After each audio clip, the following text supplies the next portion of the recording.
legend of Macritis is a chilling tale of contagion and madness that whispers through the annals of urban lore. A disease so insidious that it turns its victims into something unrecognisable.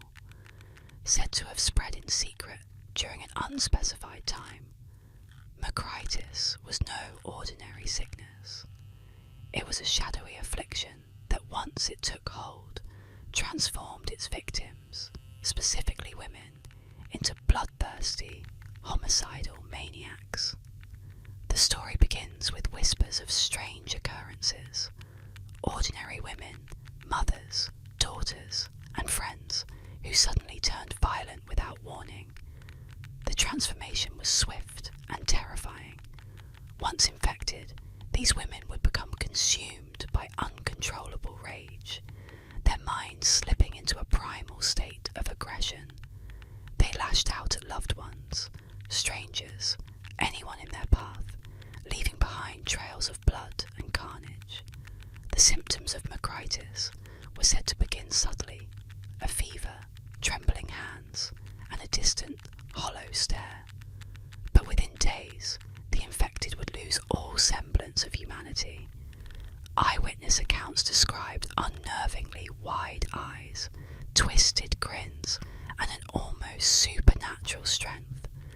The afflicted would attack with no regard for their own safety, driven by an insatiable hunger for violence. Rumours of the disease spread faster than the illness itself. Some said Macritis was caused by a mysterious airborne toxin released during a government experiment gone wrong. Others believed it was an ancient curse, a dark punishment for some forgotten sin.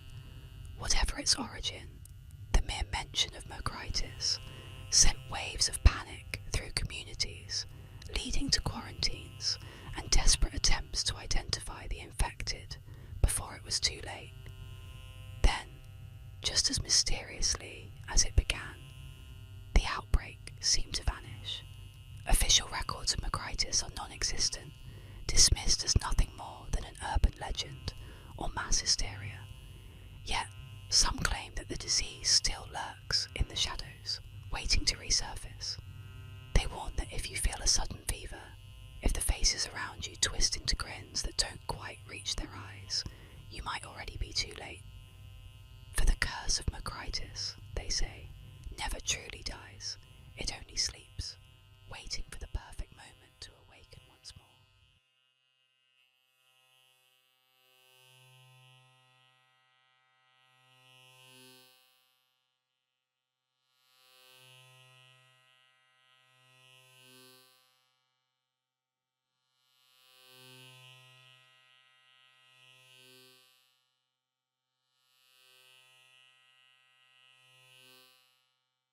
The legend of HMS Friday is a chilling tale that has haunted the Royal Navy for centuries, a tragic story of defiance against superstition and the disastrous consequences that followed. It is said to be the ultimate proof that some myths should never be challenged. The story begins in the late 17th century, during a time when superstition and folklore held a powerful grip over sailors. Among the most feared of these superstitions was the belief that it was cursed to set sail on a Friday. Ships that embarked on such a day were believed to face certain disaster. Storms, shipwrecks, and death were said to follow those who defied the omen. The Royal Navy, determined to dispel this superstition once and for all, decided to prove that there was no truth to the ancient belief. They would build a new ship, a magnificent vessel, and set sail on a Friday to show that no ill fate awaited them. This ship was to be called HMS Friday, a bold and defiant name meant to mock the superstition and the sailors who believed in it. The ship was constructed with great care and was a marvel of engineering. Its launch was celebrated, and the officers of the Navy were eager to prove that the old fears had no place in the modern world. But as HMS Friday left port on a fateful Friday morning, a sense of unease settled over the crew. Despite their bravado, there was an underlying fear voyage seemed uneventful, but soon, strange things began to happen. The weather, typically calm and predictable, turned volatile.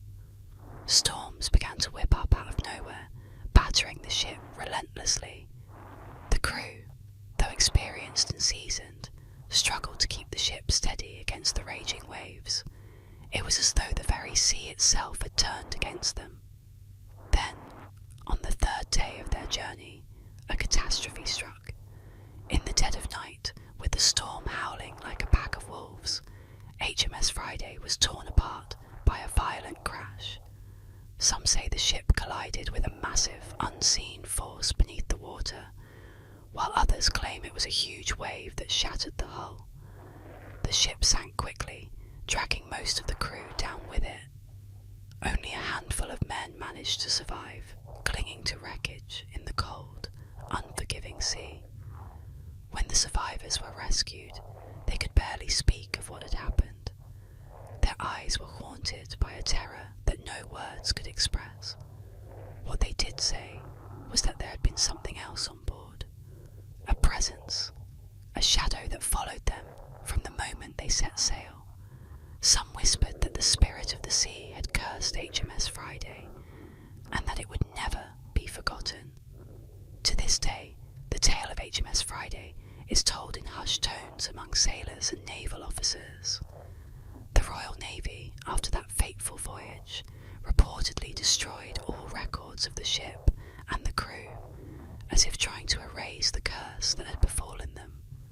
But the legend lingers, a grim reminder that some superstitions are not to be trifled with.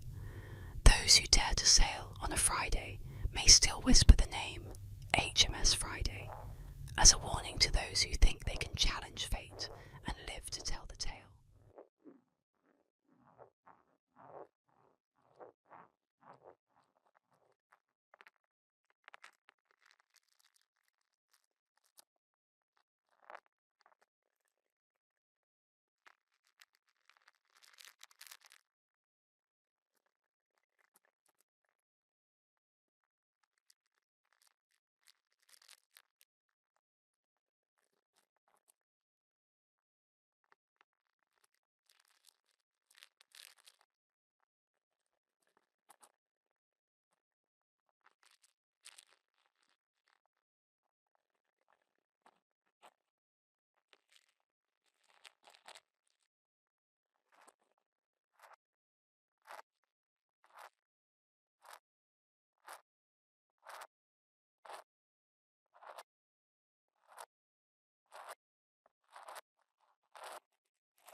In the quiet town of Dover, Massachusetts, nestled among winding roads and dense woods, a terrifying legend emerged over 2 nights in April 1977.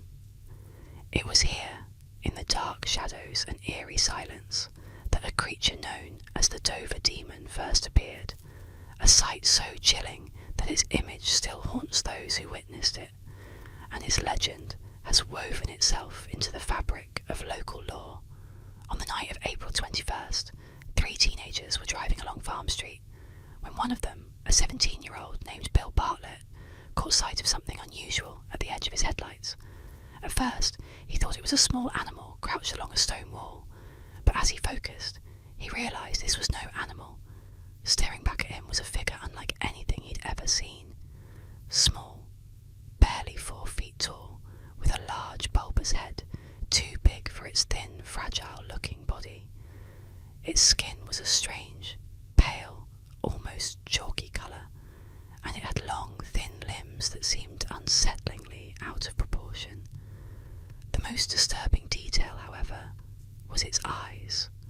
Large, glowing orange orbs that seemed to reflect back the light, piercing and unnatural, as if they were staring straight into his soul. Bartlett froze, watching as the creature clung to the rocks with an almost human grasp, its long fingers wrapping around the stones like a spider's legs. For a brief moment, the two locked eyes, and an intense wave of fear washed over him. Then, As quickly as it had appeared, the creature scuttled into the woods, vanishing into the night. Shaken, Bartlett told his friends about the encounter, but it didn't end there. The very next night, another sighting occurred, this time by a 15-year-old boy named John Baxter, who was walking home along Miller Hill Road. He described seeing a similar creature standing by the trees, watching him with those same haunting eyes. Baxter tried to approach, but the figure slipped into the shadows, melting into the woods with an unnatural silence. Terrified, Baxter fled, convinced he'd encountered something otherworldly. The following night, yet another teenager, Abby Brabham, reported seeing the same creature while driving near Springdale Avenue. Her description matched the others, an eerily pale, thin figure with a head too large for its body and those unforgettably large glowing eyes. By now, the sightings had spread through the small town, sending chills through the community and sparking wild speculation. Over time, the stories evolved, with locals suggesting all kinds of explanations. Some believed it was an alien, a visitor from another world, accidentally stranded in Dover, while others were certain it was some undiscovered creature lurking in the New England woods. Paranormal enthusiasts speculated that it was a being from another dimension, slipping in and out of our reality, leaving only fleeting glimpses and unsettling memories. But for those who saw it, the Dover demon was real, a creature they could never unsee. The sighting sparked fear, yet a morbid curiosity lingered. Some residents ventured into the woods with flashlights, hoping to catch a glimpse of the creature, but the Dover demon never showed itself again. It had left its mark, a shadow of dread that hung over Dover's quiet streets, yet its absence only deepened the mystery. Skeptics dismissed the encounters as the result of overactive imaginations or youthful hysteria, but those who witnessed it knew the fear was real, a gut-wrenching terror that could not be explained away. To this day, the Dover demon remains a chilling mystery, an enigma that defies explanation. Sightings have faded, but the story endures, passed down through generations as a ghostly reminder of something that walked among them, something that did not belong. The children of Dover grow up hearing the legend, warned not to wander too far into the woods at night, for fear of encountering the creature with the orange eyes. And on dark, moonless nights, some claim they still see strange shapes moving at the edge of the forest, a fleeting shadow with glowing eyes that vanish the moment you try to focus on them, whether it was a visitor from another realm or simply a trick of the dark. The Dover demon has carved its place in the dark folklore of Massachusetts, a ghostly figure forever haunting the wooded paths of Dover. Those who walk these paths feel a chill in the air, an unshakable feeling that something is watching, waiting just beyond sight, with hollow eyes and a chilling stare that pierces through the night. The Dover demon may be gone, but his legend lives on, a tale of terror and mystery, warning all who listen. Sometimes the darkness holds more than shadows, and some creatures are never meant to be seen. In the quiet, mist-covered village of Woolpit, Suffolk, there is a tale so strange, so unsettling, that it has echoed through the centuries, whispered in hushed tones by those who dare remember. The story is that of the Green Children, 2 children with skin the colour of freshly sprouted leaves, who appeared mysteriously in the village during the 12th century, their origins shrouded in darkness. The legend begins one fateful day when the villagers discovered 2 children, brother and sister, standing near one of the village's wolf pits, a deep, dark hole from which the village took its name. The children were unlike any the villagers had seen before. Their skin was a sickly green, their eyes wide with fear, and their clothes were strange, made of a fabric that none could recognize. They spoke in a language no one understood, their words a guttural foreign sound that only deepened the mystery. The villagers, both curious and fearful, took the children in, feeding them the only food they knew, bread and beans, but the children refused, their faces contorting with disgust at the food. It was only when the villagers offered them raw beans that the children ate, their hunger insatiable. Days turned to weeks, and slowly the children's skin began to lose its unnatural hue, fading from green to a more earthly tone. But the strange, eerie aura surrounding them never faded.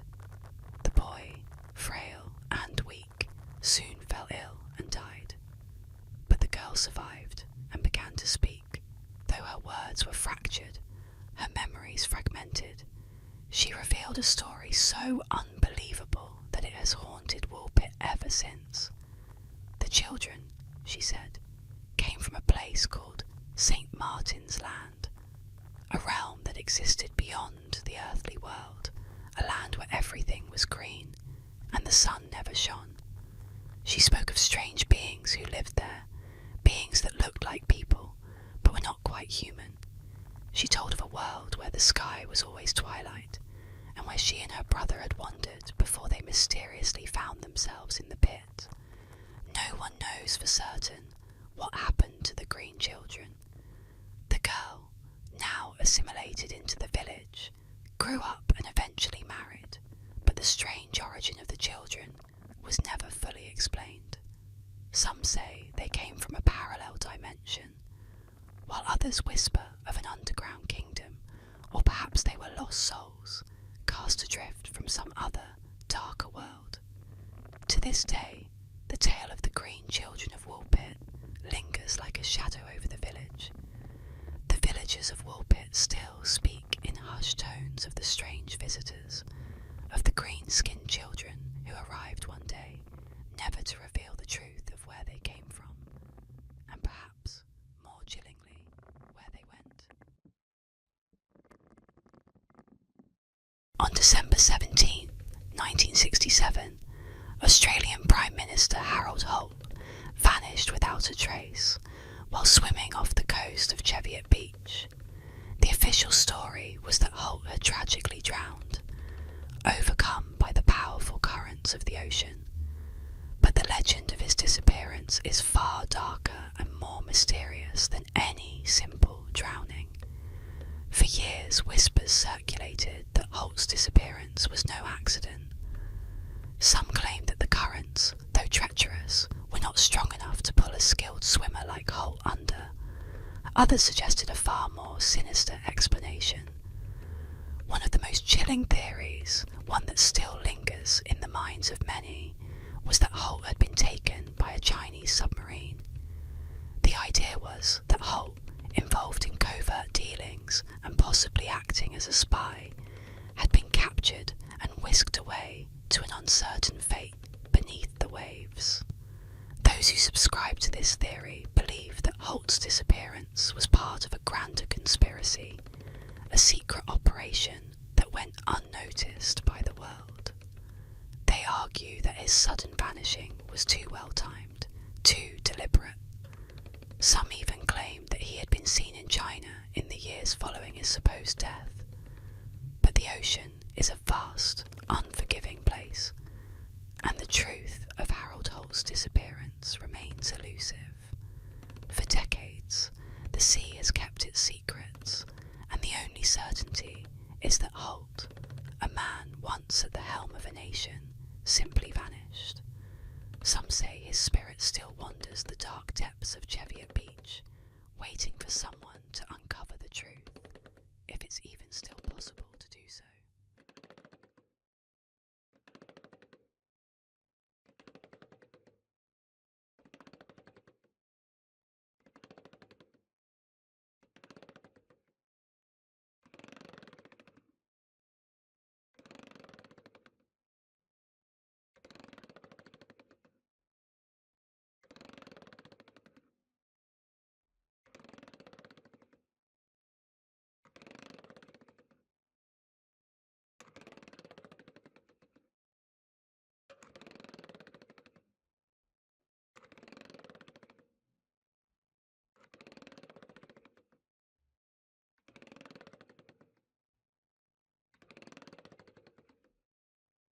Clinton Road, a desolate stretch of asphalt in the heart of New Jersey, is infamous for its eerie atmosphere and the legends that cling to it like a cold mist.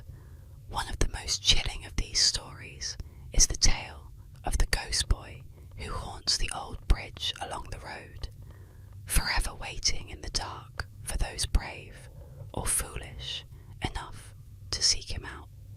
The legend begins with a tragic tale of a young boy who died under mysterious circumstances many years ago. Some say he drowned in the murky waters beneath the bridge. Others whisper that he was a victim of an accident, but no one truly knows. What is certain, however, is that his spirit never left the bridge. Instead it lingered, bound to the spot by the horrors of his untimely death, waiting for those who might encounter him in the dead of night. The story goes that if you visit the bridge on a quiet, moonless night and throw a coin into the dark waters below, something strange will happen.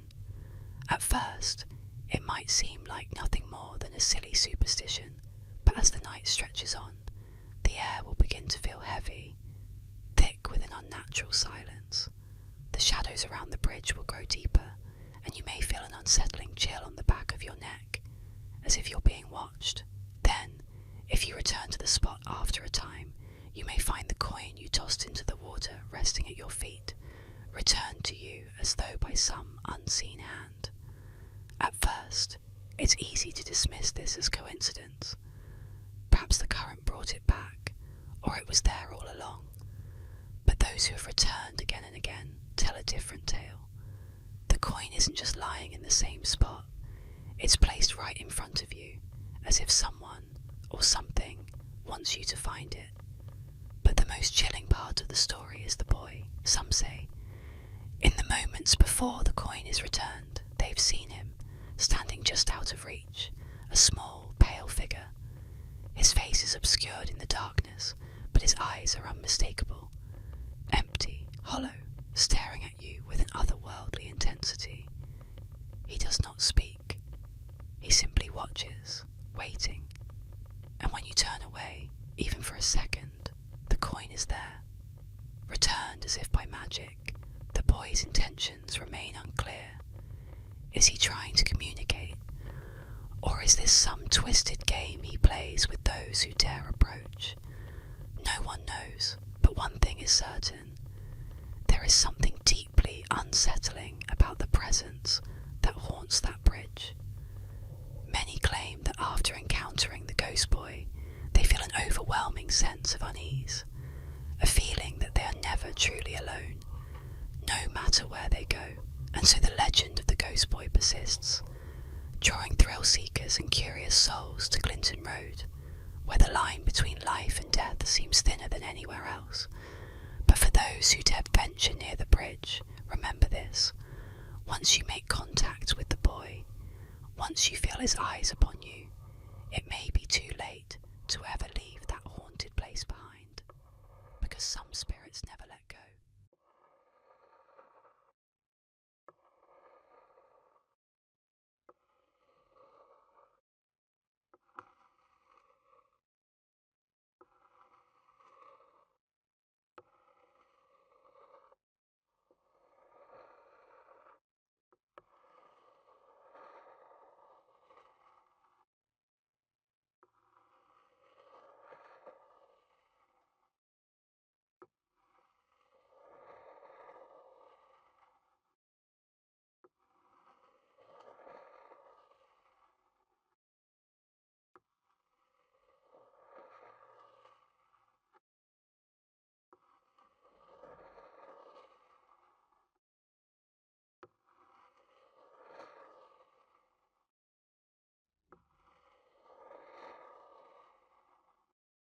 Let's unwind with a chilling tale.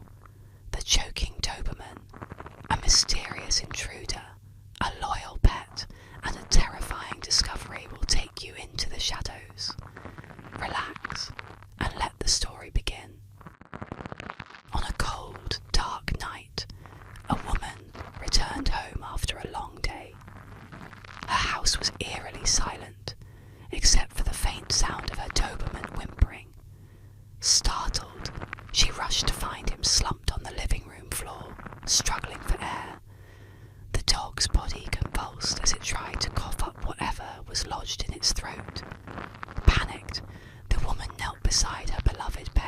trying to comfort him.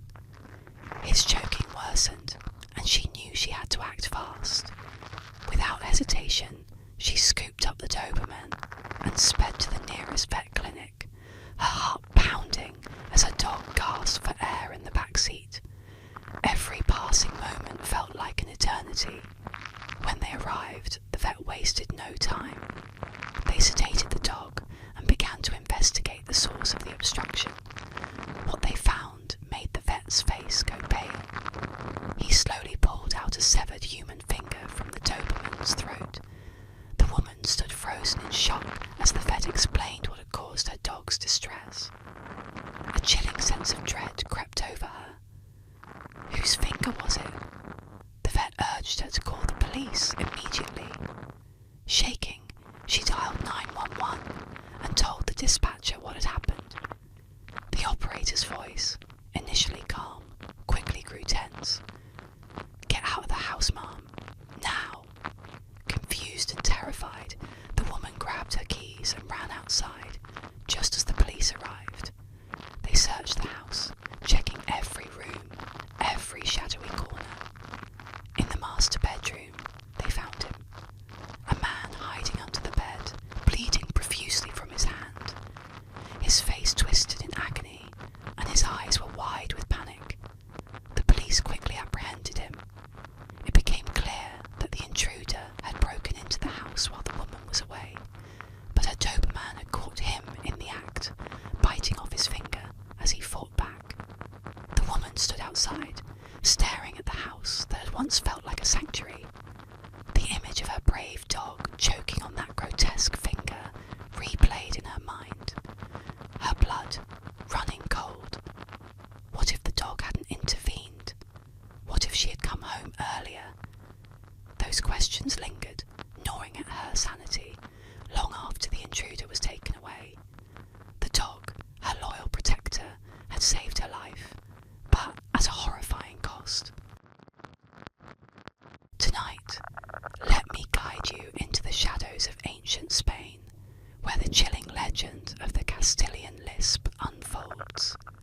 Relax, close your eyes, and let the whispers of history lull you to sleep. In the dark corners of Spain's forgotten history, a chilling tale has lingered for centuries, whispered among locals and passed down from generation to generation. It's the legend of the Castilian lisp, a haunting story that, while discredited by scholars, continues to send shivers down the spines of those who hear it. Long ago, in a time when kings ruled with an iron fist and the boundaries between myth and reality were blurred, there was a king unlike any other. His name has been lost to the shadows of time, but his affliction, an unmistakable lisp, would echo across Spain, leaving a trail of fear and confusion in its wake. The king's speech was strange, almost inhuman, as though something had cursed his very words. His voice carried an eerie sibilance, a sound that cut through the air like the hiss of a snake. The court, terrified of the king's wrath, dared not speak of his speech defect, but whispers of dark magic and ancient curses spread beyond the castle walls, infecting the imagination of the populace.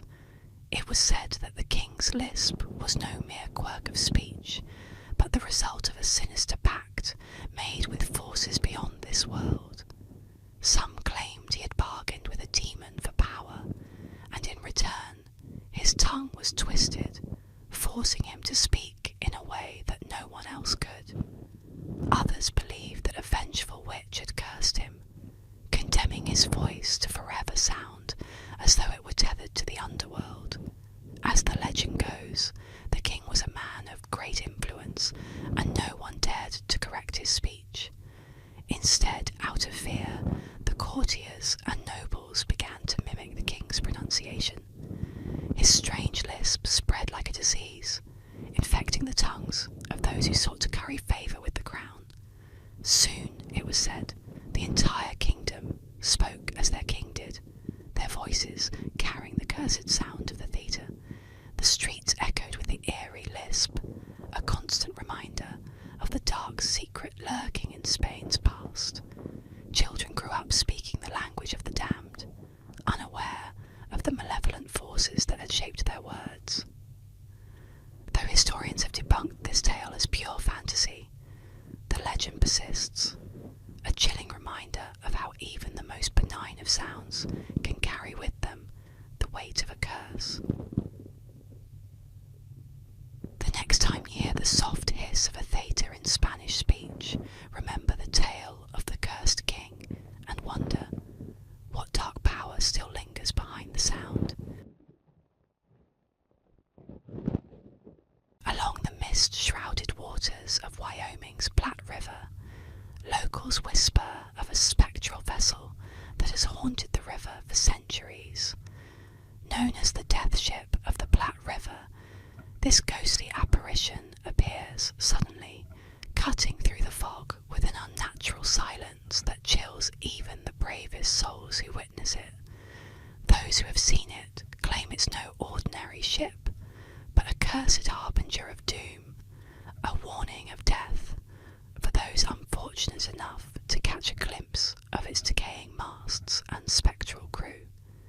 The ship is said to be a battered, ancient vessel, its once proud sails now tattered and hanging limply, though no wind stirs them.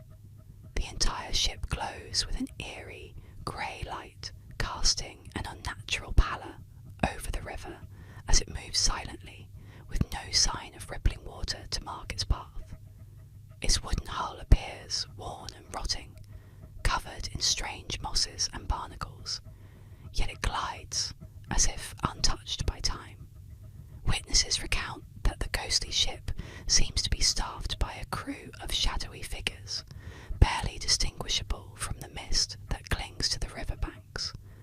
These phantom sailors stand deathly still, their hollow eyes staring blankly ahead, as though seeing a world beyond the living. The sight of them is enough to paralyze anyone who dares to watch, their forms flickering like candle flames in the fog, silent, yet filled with an overwhelming sense of dread. According to legend, those who see the death ship of the Platte River are destined to witness a death, often their own or that of someone close to them. Stories tell of pioneers and river travellers who encountered the ghostly vessel and soon after met tragic ends. One tale describes a fisherman who spotted the ship gliding down the river on a foggy morning. Mesmerised, he watched as one of the ghostly sailors extended a bony hand and pointed directly at him. Within days the man fell ill, his life draining away under mysterious circumstances. Another chilling account recalls a young couple who were boating on the river at dusk when the ship emerged from the fog. They watched in horror as the crew seemed to look straight through them, their empty eyes filled with a cold indifference to the living. Days later, the couple's bodies were discovered on the riverbank, their boat overturned, and no explanation for their sudden deaths. The death ship of the Platte River is no mere phantom tale. Locals swear by its appearances, warning travellers not to linger by the river when the fog thickens, especially near Alcova and Torrington. It's a grim reminder that some spirits do not rest, and that some waters are forever cursed. The ship drifts onward, a harbinger of death, carrying the souls of its doomed crew, forever bound to the Platte's dark, winding course. Tonight, let's drift into the mystical world of Alexandria's Genesis. Relax as we explore this captivating urban legend, where purple eyes and timeless beauty weave a tale of wonder and mystery. Alexandria's Genesis is an intriguing urban legend about a fictional genetic mutation that supposedly grants individuals a range of supernatural physical traits. According to the myth, those who possess this mutation have striking purple eyes, which allegedly develop within 6 months of birth and remain permanent feature throughout their lives. In addition to their unique eye colour, they are said to have smooth, shimmering, pale skin, completely free of freckles and blemishes, and they supposedly lack body hair, except for the hair on their heads, eyebrows and eyelashes. One of the most extraordinary claims of Alexandria's genesis is that women who carry the mutation do not menstruate, yet they remain fully fertile. This aspect of the legend has drawn particular fascination due to its suggestion that the mutation frees women from the typical biological processes of reproduction while still allowing them to have children. Other supposed benefits include a slow aging process that allows those with Alexandria's genesis to live for over a century without showing signs of aging, maintaining youthful appearances well into old age. Additionally, individuals with the mutation are claimed to have heightened immune systems, making them resistant to diseases and giving them a remarkable level of physical endurance. Despite the captivating nature of the legend, Alexandria's genesis is entirely fictional. The story originated from a piece of Daria fan fiction written in 1998, which described a character with these fantastical traits. Over time, particularly during the 2000s, the story began circulating on internet forums and social media, where it was presented as though it were a real genetic condition. The narrative quickly gained popularity as people were drawn to the idea of such a mutation, combining elements of beauty, immortality, and biological perfection. In reality, there is no scientific basis for Alexandria's genesis. Purple eyes, the lack of body hair, and the absence of menstruation while maintaining fertility are biologically impossible under current genetic knowledge.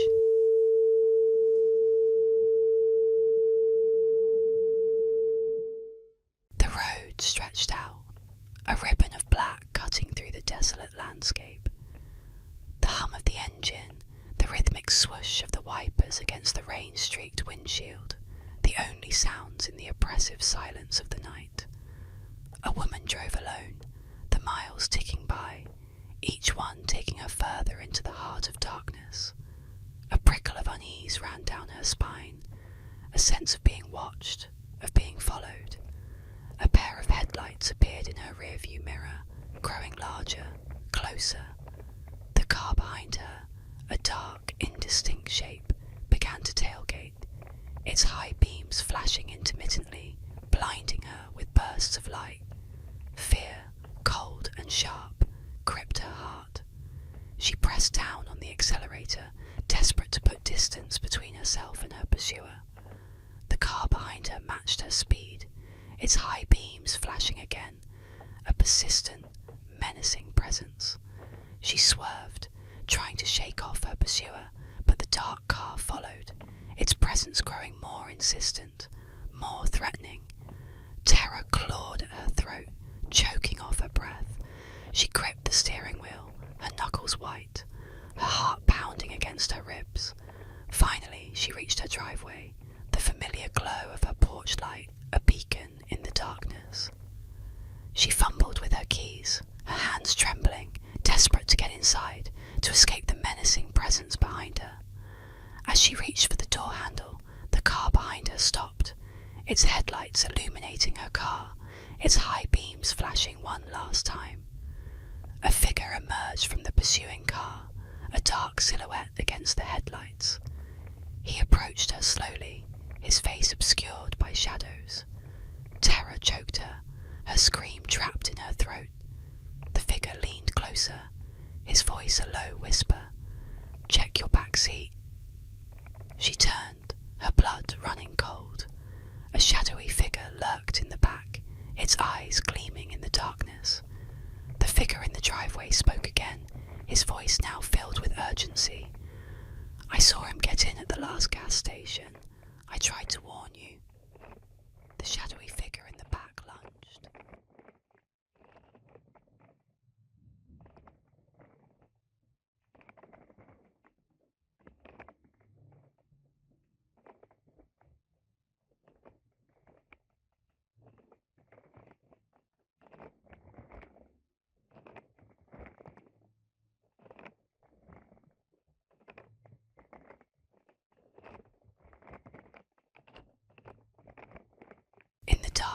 misty roads of Japan, there's a terrifying tale that haunts the streets, one that sends a shiver down the spine of anyone who dares drive at night. It is the legend of the Headless Rider, a ghostly figure of a motorcyclist, forever cursed to ride the roads without a head. The story begins with a tragic accident that occurred years ago. A young man speeding down a desolate road on his motorcycle was unaware of the danger ahead. In the dead of night, someone, no one knows who, had stretched piano wire across the road, the thin, almost invisible strands ready to catch the unsuspecting. The rider, unable to see the wire in time, crashed into it at full speed. The wire snapped tight, decapitating him instantly, his head flying off as his body crumpled to the ground. His motorcycle slid to a stop, the engine sputtering its final breath in the silence of the night. But death was not the end for this rider. As the legend goes, the rider's ghost now haunts the road where he perished, a headless figure speeding through the night on his motorcycle. The faint sound of revving engines fills the air as he approaches, and those who have encountered him report seeing a rider in a dark helmet and leather jacket, his hands gripping the handlebars with unnatural force. But when they get close enough, the rider's neck is eerily empty, no head to be found. The headless rider is said to seek vengeance on those who dare drive too fast or too recklessly, as he once did. Many have reported seeing him in their rear-view mirrors, gaining speed until he's almost upon them, only for him to vanish just before impact. But some unlucky few have been followed, and on rare occasions they've felt the chilling brush of a headless figure passing by, a warning to never forget the deadly cost of speed. So, if you find yourself alone on a lonely, dark road in Japan, and you hear the roar of a motorcycle behind you, be wary. The headless rider may be catching up to you, ready to claim another victim for his endless ride through the night.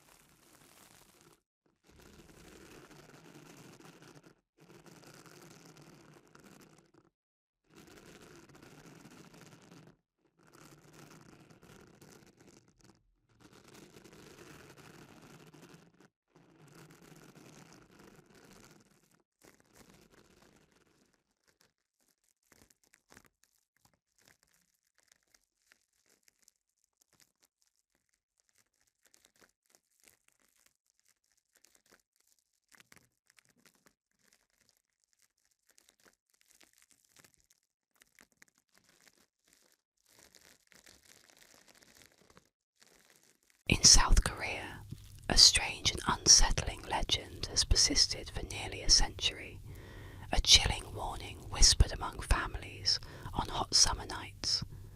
Beware of sleeping with a fan running in a closed room, or it may claim your life. Known as fan death, this belief insists that an electric fan left on overnight in a windowless room holds the power to kill, suffocating the sleeper in their bed. The origins of fan death stretch back to the 1920s and 1930s, an era of modernisation and new technology when the electric fan first arrived in Korea. Stories began to spread of people found dead in their rooms, the only constant a fan whirring beside them. The legend took on a life of its own, with families firmly convinced that a fan could drain the oxygen from a room, causing asphyxiation or lower body temperature to fatal levels. It became a superstition rooted in fear, and warnings echoed from generation to generation. Never sleep with the fan on, and always leave a window open. To this day, the fear remains ingrained in Korean households. In July 2011, the Korea Herald reported that a 59-year-old man had died mysteriously, with a fan aimed directly at him in his sealed room. It was as if the fan, silent and unseen, had become an executioner, waiting patiently for its victim. Some believe the fan spins like a sinister reaper in the dark, sapping the life from those who sleep too deeply under its cold breeze.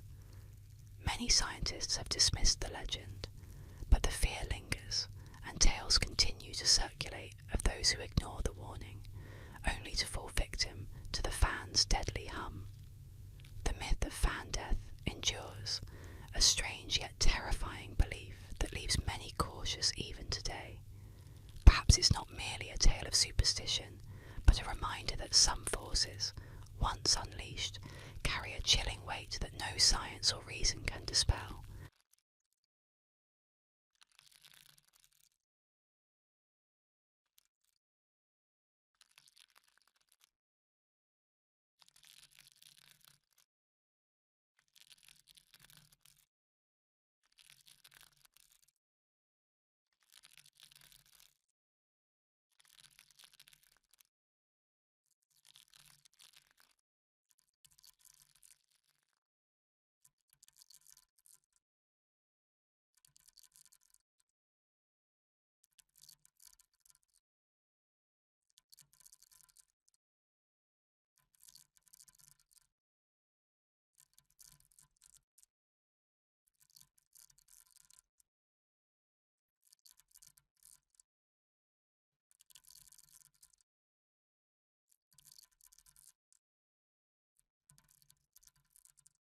Let's dive into the mysterious tale of the Blue Star Tattoo legend, a chilling urban myth that once spread fear among parents.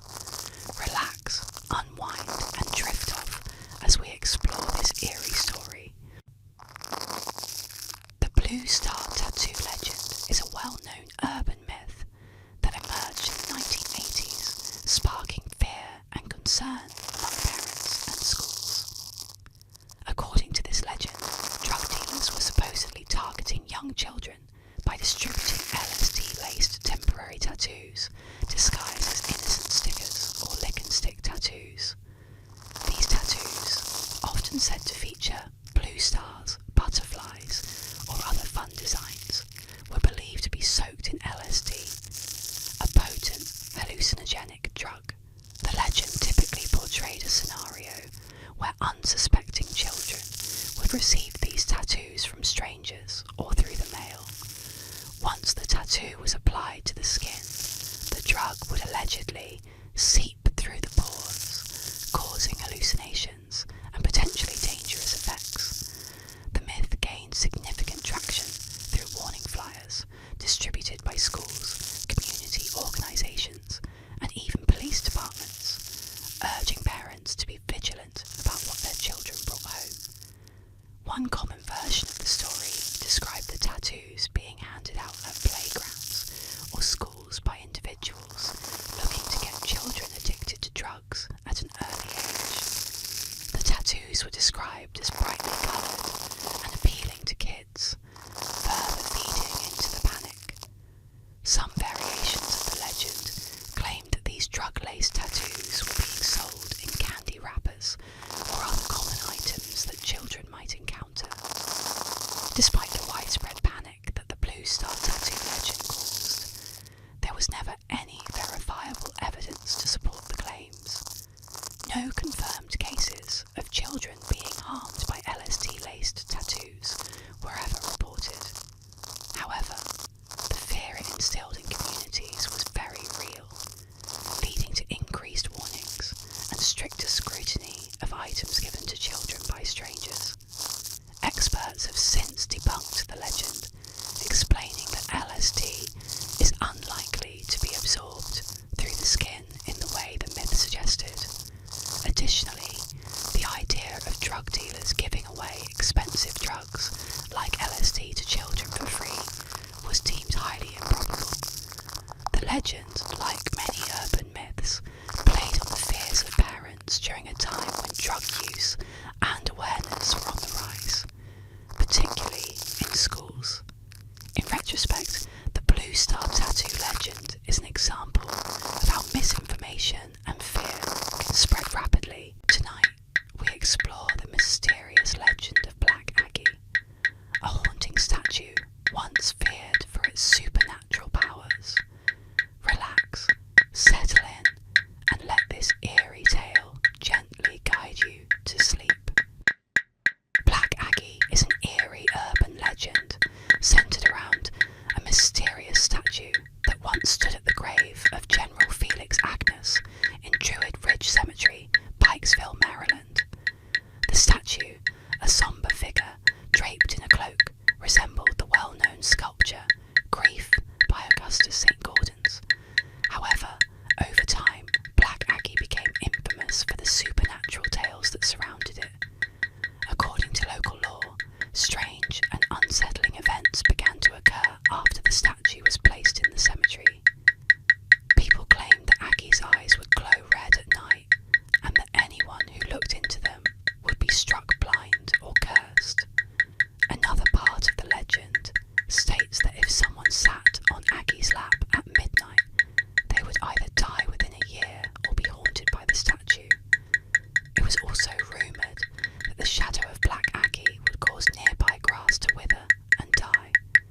Due to the growing number of ghostly tales and instances of vandalism, Black Aggie became a focal point for thrill seekers and paranormal enthusiasts. Many visited the statue either to test the legend or to experience the supernatural aura that surrounded it. The stories grew, further embedding Black Aggie into Maryland's folklore. Eventually, the statue was removed from the cemetery in 1967 to put an end to the disturbances it caused. Though the statue itself is gone, the legend of Black Aggie continues to captivate imaginations, with people still sharing stories of the haunted statue and the eerie events that took place in Druid Ridge Cemetery.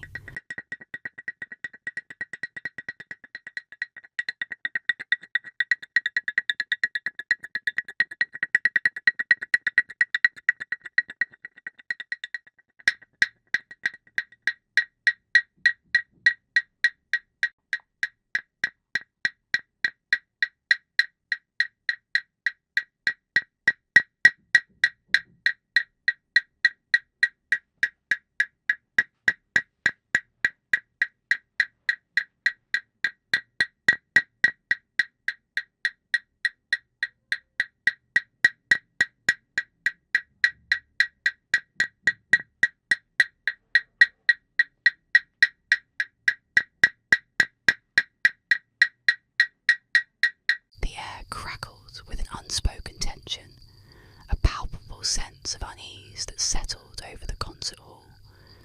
The stage lights dimmed, casting long, ominous shadows across the hushed crowd.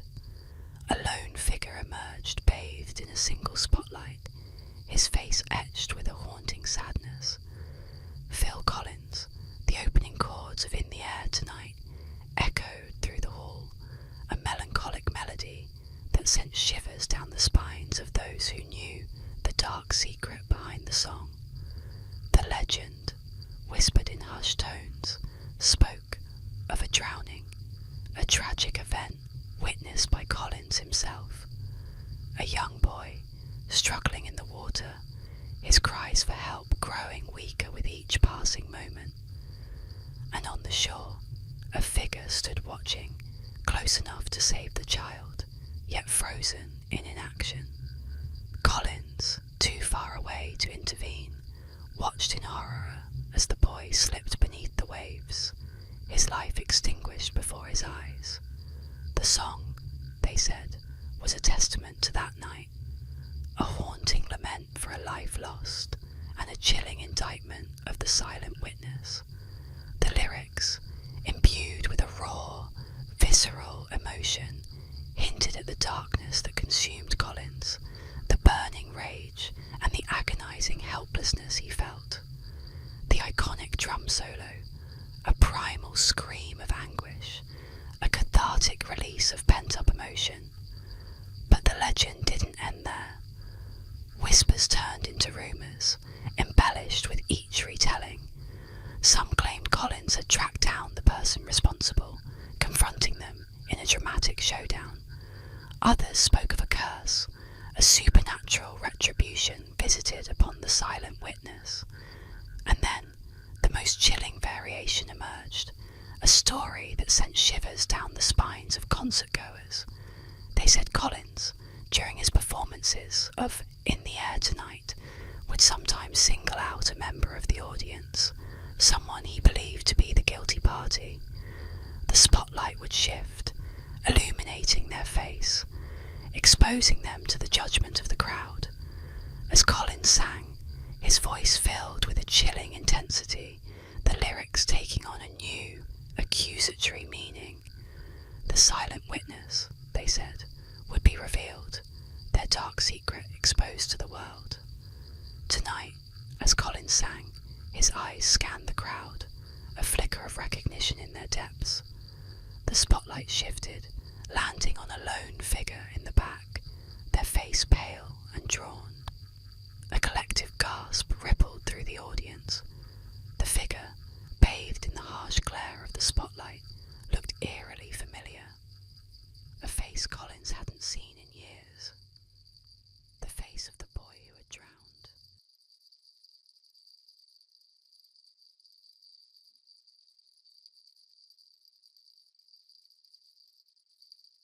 In the magical world of The Wizard of Oz, there is a dark and twisted legend that has haunted the film for decades.